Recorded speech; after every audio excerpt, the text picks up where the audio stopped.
Hello guys, welcome back to Flyingbaba's another vlog. Mayam ngasidi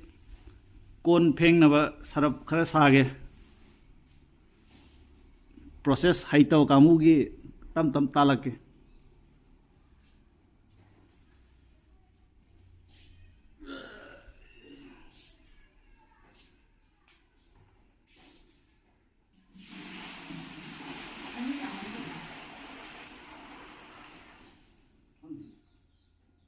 Aman hapaga amada thilo kono thake no ka kana mo hapsira ani hapsu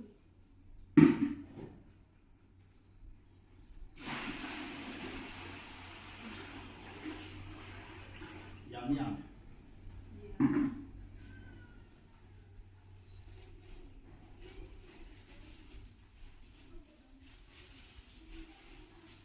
ising hana hapni ising hapa matungda matungda kaino do kaino khangda chama biyo mahi ma chalani cham bidai ne nang wa da di hujo otoi na cha hapa loi je tin cham ko ni ngau do zara video da ai no ko ni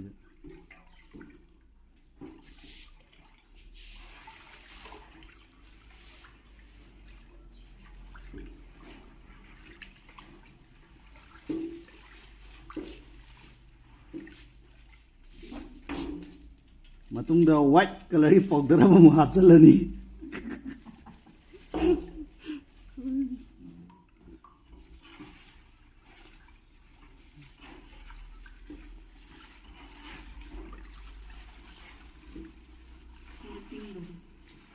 adura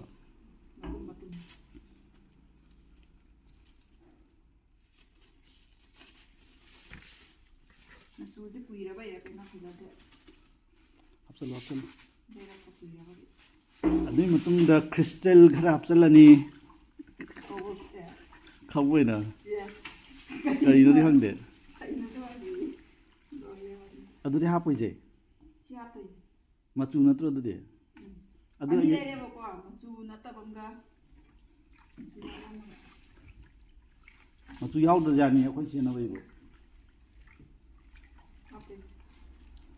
hapo ama le ori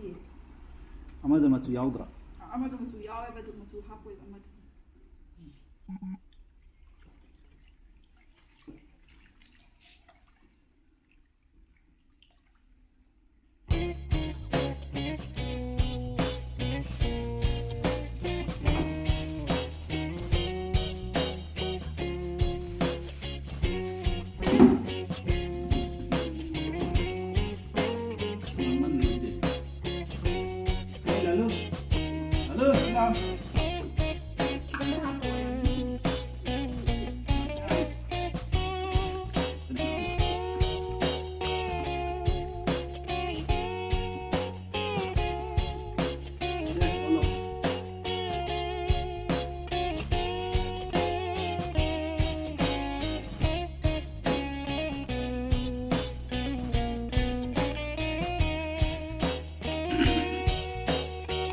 주원이 낭들이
아니.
यारे हल्ले हल्ला नहीं में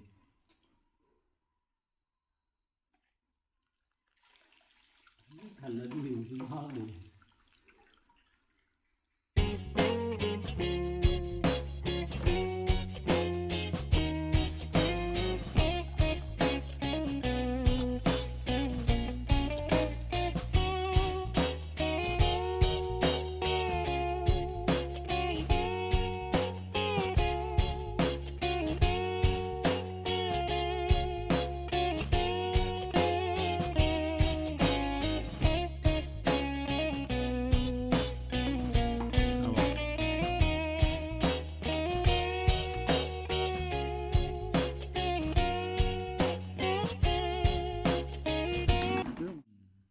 뭐래 갈리